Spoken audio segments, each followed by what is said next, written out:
After the 2025 Austrian Grand Prix, where Max Verstappen retired on lap 1 after a collision with Kimi Antonelli and Yuki Tsunoda finished dead last, this is what Christian Horner, the team principal, had to say to Yuki to get his hopes up.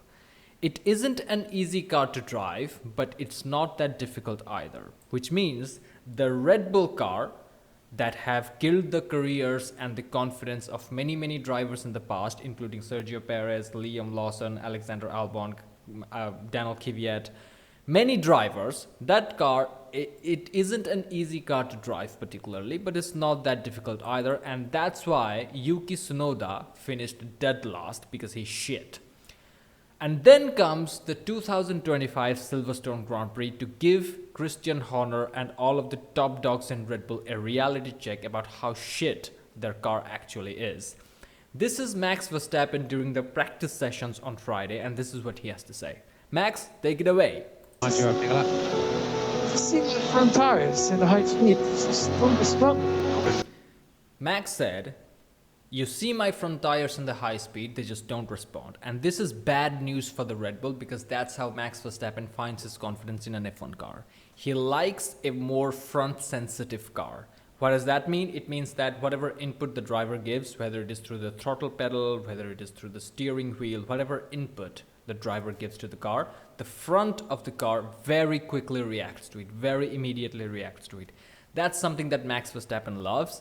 And this car, the Red Bull, it understeers in the slow corners and oversteers in the fast corners, very erratic, and from corner to corner it behaves differently. That's what Max Verstappen is talking about. Yeah, Max, your radio's not clear. yeah. Luckily it isn't. So basically, Max Verstappen was swearing. That's why he said that, luckily the radio isn't clear. So because of all of these problems, because the Red Bull is basically a shitbox, the engineers at Red Bull, the technical team, these motherfuckers, they came up with a smart idea. The smart idea is to strip the car of all of the downforce, run Monza spec, because at least in the straights it'll be fast. And in the corners and in the chicane and whatever, Max Verstappen will handle it. So that was the big plan of the Red Bull technical team at the pinnacle of motorsport. Strip the car of all of the downforce and Max Verstappen. That's their strategy. And this approach of not digging deep to fix the issue and only treating the symptom through the setups, this approach is retarded, as you can tell. And Adrian Newey pointed this out as well. So after Adrian left Red Bull, he had this interview. I don't know who he had this interview with, but he explains this. Setup can mask problems to an extent, but the problem is still there, said Newey. To me, setup is more simply optimizing the characteristics of the car and of course to an extent driver, but I think that's over-egged. It's mainly to complement the characteristics of the car and then of course the circuit-to-circuit variation, blah blah blah. Adrian Newey, the best Formula One aero engineer of all time, he even suggested to Red Bull engineers, he must have said this, that hey, we have to dig deep, we have to address the performance issues of the car and the limitations of the car, rather than just masking it with extreme setups and relying on Max Verstappen. And this approach almost worked for them, because Max Verstappen got his 44th pole position in Silverstone.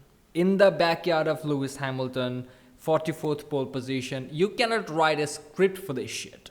And this goes to show that Max Verstappen is the second coming of Jesus Christ. He can drive anything, how much of a shitbox it is. If you make a setup which hides the weaknesses of the car, he can definitely drive the car in that setup and in that window. And this is one of the key reasons why Max should go to Mercedes, because I want to see how quickly he can drive that Mercedes, because Mercedes seems like a much stable car, a stable vehicle, a good machinery, a reliable machine compared to the Red Bull. And he is the only man who can drive this piece of shit tractor whose weaknesses have been hidden by extreme setups. And as I've just shown, the best aero engineer of all time in Formula One has said this over and over again to the top dogs in Red Bull against this approach. And there are two things why this approach is stupid. The first thing is, obviously, it's driver dependent. Max will never be there in Red Bull forever, so it's a short-term solution. And the second reason is Silverstone's weather. The weather forecast clearly said that on race day the conditions will be dynamic, and yet these motherfuckers decided to go with Monza spec. And before the race day, Max Verstappen said it. He said that when I woke up, it became even worse. And then you are locked in. You cannot change the car, parc fermé rules. It's what you are committed to, and you know then it's going to be difficult, but that's racing as well. That's how it goes. And during the race, after he changed his tires, this is what Max Verstappen has to say. Well, let's see if mistakes are made or how fast they are. But this car is not control. And Verstappen's having his balance. This is the point in which the track was starting to dry and people were going from the inters to the slicks, and even then the car was a shitbox. And after the race has finished, Max Verstappen jumped out of the car, and in the interview, post-race interview, this is what he has written. This is obviously the spinning moment where he dropped from P2 to P11. But anyway, Max, take it away. And it was just very difficult to drive. Now, naturally, of course, we knew that it was going to be difficult in the wet with that rear wing that we had on the car. But even then, I think we were still struggling a lot. Even then, we were still struggling a lot. I mean, despite expecting that the car is going to be a shitbox because the deeper issues of the vehicle were masked by the setup changes, and according to Christian Horner, the car, it's not an easy car to drive, but it's not that difficult either. Max Verstappen still struggled more than expected. Do you have any idea if Jesus Verstappen is struggling to drive a car? It's unfucking believable. So basically the car is a shitbox, the car was undrivable, and Max said himself a few seconds ago that it's not just the setup changes that affected, that couldn't be it, it was also something else, they just lack pure pace. And another interesting thing that I want to share with you motherfuckers is because from Spain, Max Verstappen has scored 29 points and Nico Hülkenberg has scored 31 points. I mean, obviously in Austria, you know, Nico scored a couple of points, and in Austria, Max Verstappen could have scored like 10 points or something. And in Spain, he had that excursion with George Russell, which also cost him 9 extra points. I get all of that, but still, numbers don't lie, and numbers are numbers. When the total tally of the championship points are calculated, they don't consider what issues you had in what Grand Prix and whether you are, you know, absolutely raging at Osama bin Russell or you were taken out by Osama bin Russell's teammate.